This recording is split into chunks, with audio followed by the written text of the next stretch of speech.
Problem set 2, question number 13.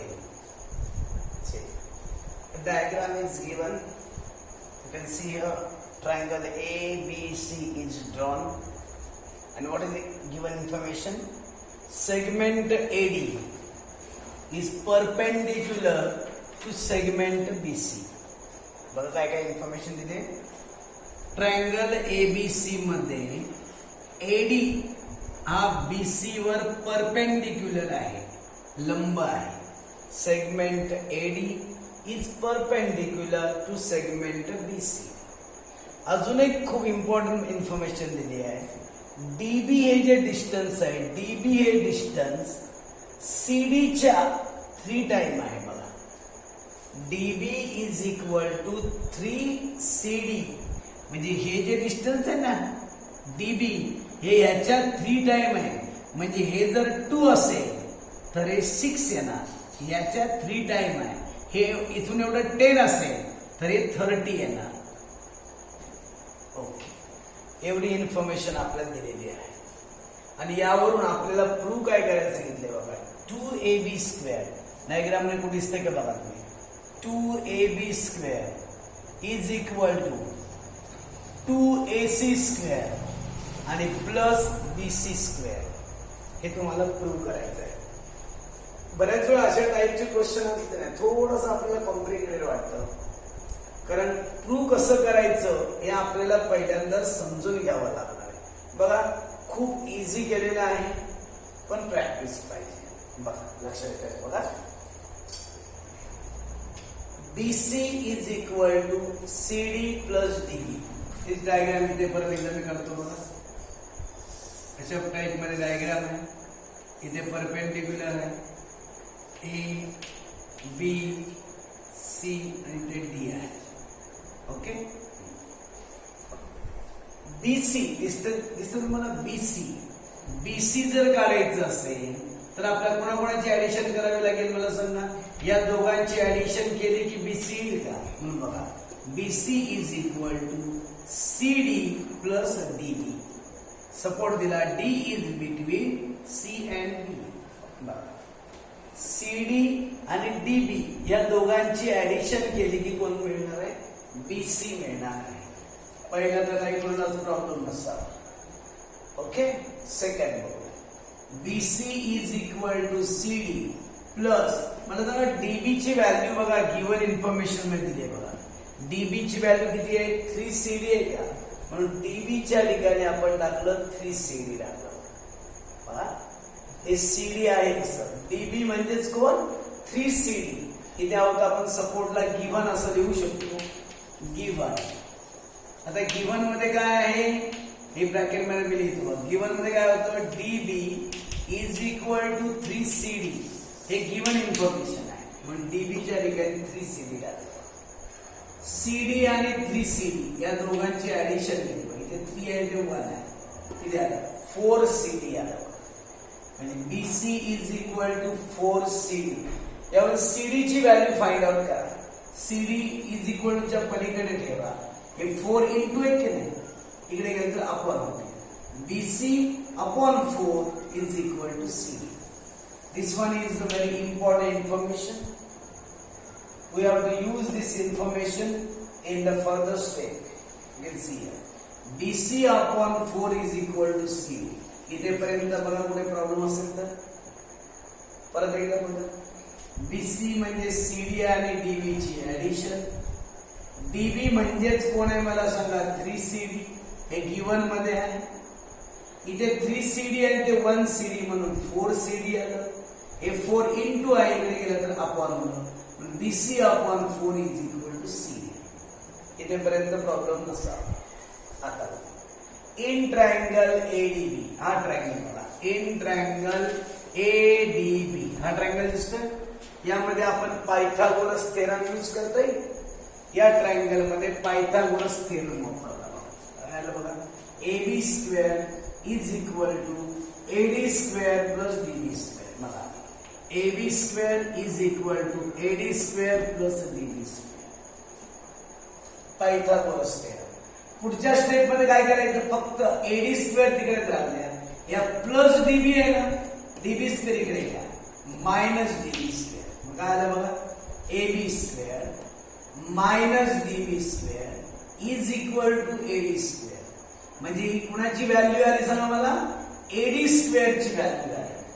हे कळेल तुम्हाला थोड्या वेळानंतर की आपण एडी स्क्वेअरची व्हॅल्यू का काढलेली आहे. नेक्स्ट स्टेप बघूया, मी सांगतो तुम्हाला. आता इकडचा ट्रायंगल आहे, in triangle ADC. In triangle ADC D is equal to 90 degree. मग यामध्ये पण पायथागोरस थेरम यूज केला तर बघा कोणा स्क्वेअर येईल, AC square is equal to AD square plus CD square. AC square is equal to AD square plus CD square, Pythagoras theorem. इथे पण एक काम करा, AD square is equal to च्या पलीकडेच ठेवा, हे प्लस सीडी स्क्वेअर आहे ते इकडे घ्या, मायनस सीडी स्क्वेअर. आता नंबर 6 आणि नंबर 8 कडे जरा चेक करा. इथे बघा ही व्हॅल्यू कुणाची आली आहे, एडी स्क्वेअरची व्हॅल्यू आली का. ही पण बघा व्हॅल्यू कुणाची व्हॅल्यू आली, एडी स्क्वेअरची व्हॅल्यू आली का.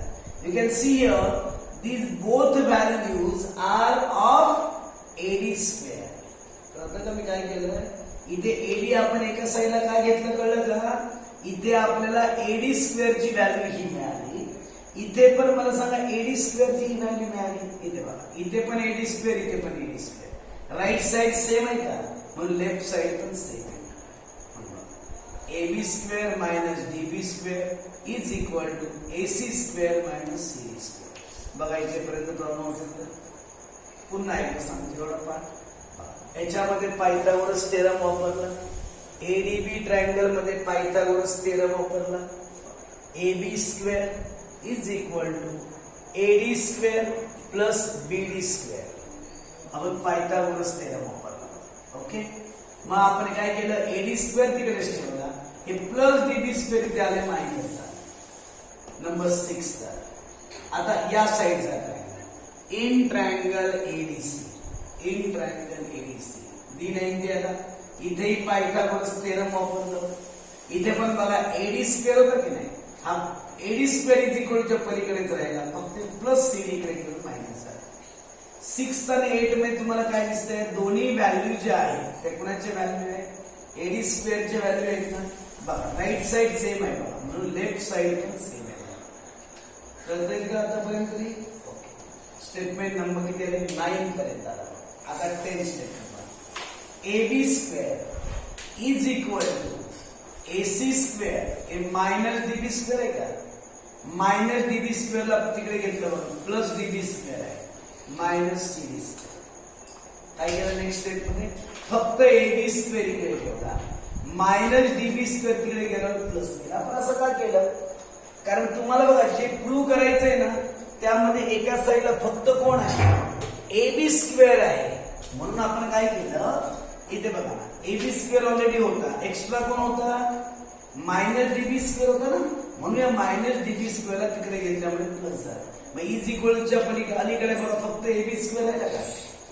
कळतं का, हे मायनस होतं तिकडे गेलं प्लस झालं. आता व्यवस्थित आहे, नेक्स्ट स्टेप खूप इम्पॉर्टंट आहे. AB square square AC square इथे तर लक्षात घ्या, जरा मी अंडरलाईन करतो त्या पार्ट क्वेश्चन मध्ये. इथे डीबी स्क्वेअर, इथे मायनस सीडी स्क्वेअर. फॉर्म्युला माहिती तुम्हाला, A square minus B square is equal to A plus B A minus B. Algebra मध्ये आपण शिकलोय, जर दोन्हीकडे स्क्वेअर असेल मायनस असेल, एकदा प्लस आणि एकदा मायनस करायचं. मग इथे तसं फॉर्म्युला यूज करता येईल का बघा, ही स्टेप आहे त्या आहे तसं. DB square minus CD square म्हणजे A square minus B square is equal to A plus B A minus B. म्हणजे एकदा ह्या दोघांची ऍडिशन करायची आणि एकदा या दोघांची काय करायची, सबट्रॅक्शन करायची. ए प्लस बी आणि ए मायनस बी. कळतंय का तुम्हाला, ज्यांना दोन्हीकडे स्क्वेअर आहे ना, एकदा प्लस घ्यायचं आणि एकदा मायनस घ्यायचं. आता चेक करूया, A B square is equal to AC square plus DB plus CD. इथे बघा डीबी प्लस सीडी, डीबी म्हणजे हा पोर्शन, सीडी म्हणजे हा पोर्शन. या दोघांची जर तुम्ही ऍडिशन केली तर कोण मिळेल, बीसी मिळेल का. बघा डीबी प्लस सीडी म्हणजेच कोण टाकलं, बीसी आलं. बघा इथे पर्यंत कळत आहे.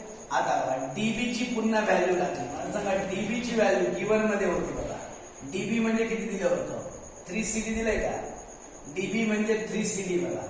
हा मायनस CD आहे तसा. 3CD मधून हा 1CD मायनस झाला. किती CD आलं? 2CD आलं का? बघा AB square is equal to AC square plus BC या दोघांची सबट्रॅक्शन केली 2CD आलं. आणि आता आपल्याला CD ची व्हॅल्यू टाकावी लागेल. मला सांगा CD ची व्हॅल्यू किती आहे? BC अपॉन 4 आहे का? बघा हे 2 आहे तसे CD ची व्हॅल्यू टाकली बघा. CD म्हणजे कोणाला सांगा? BC अपॉन 4 म्हणून ही व्हॅल्यू काढली होती. CD म्हणजे BC अपॉन 4. 2 ने याला डिवाइड कर. 2 1 जा 2 2 2 जा 4. AB square is equal to AC square. इकडे बघा ह्या BC आणि ब्रॅकेट मध्ये पण BC आहे का? BC ने BC ला मल्टिप्लाय केलं BC स्क्वेअर येईल का? आणि अपॉन कोण आहे? 2 आहे. Last step multiply by 2 to both sides. दोन्ही साइडला आपण 2 ने मल्टिप्लाय करा. याला 2 ने मल्टिप्लाय केलं 2AB स्क्वेअर. याला 2 ने मल्टिप्लाय केलं 2AC स्क्वेअर. आणि याला 2 ने मल्टिप्लाय केलं 2 कॅन्सल होतील आणि फक्त BC स्क्वेअर. बघा जे प्रूव्ह करायचं आलं बघा 2AB square is equal 2AC square plus BC square. लक्षात घ्या. पुन्हा एकदा हा पोर्शन बघा. इथे थोडासा कन्फ्युज व्हायचे चान्सेस आहे. इथे तर तुम्हाला रिपीट केलंय बघा. दोन्ही पण AD स्क्वेअरच्या व्हॅल्यू आल्या होत्या म्हणून दोन्ही व्हॅल्यू सेम आल्या. नेक्स्ट इथून पुढचा टॉपिक पुन्हा एकदा बघा. हे मायनस DB स्क्वेअर तिकडे गेल्यामुळे प्लस झाले. इथे एका मुद्दा अंडरलाईन करून दाखवले बघा. इथे फॉर्म्युला वापरला A square minus B square. A plus B A minus B म्हणून एकदा या दोघांची ऍडिशन एकदा सबट्रॅक्शन व्यवस्थित आहे का? दोन वेळा व्हॅल्यू टाकाव्या लागतात म्हणून कन्फ्युज होणार. DB प्लस CD ची ऍडिशन केली की BC येतं. या दोघांची ऍडिशन केलं की BC आलं. DB ची व्हॅल्यू गिवन मध्ये होती बघा 3CD मायनस CD. 3CD मधून हा CD मायनस झाला 2CD आलं. नेक्स्ट स्टेप मध्ये फक्त कोणाची व्हॅल्यू टाकायची म्हटलं? हे 2 आहे तसे लिहिले. हे 2 इथे लिहिले बघा. आणि CD ची व्हॅल्यू BC अपॉन 4. 2 1 जा 2 2 2 जा 4. AB square is equal to AC square plus BC आणि BC चा मल्टिप्लाय BC स्क्वेअर अपॉन 2 आणि multiply by 2 to both sides. याला 2 ने मल्टिप्लाय केलं याला 2 ने मल्टिप्लाय केलं. इथे 2 कॅन्सल होईल आणि अशा प्रकारे आन्सर आहे. कळतंय?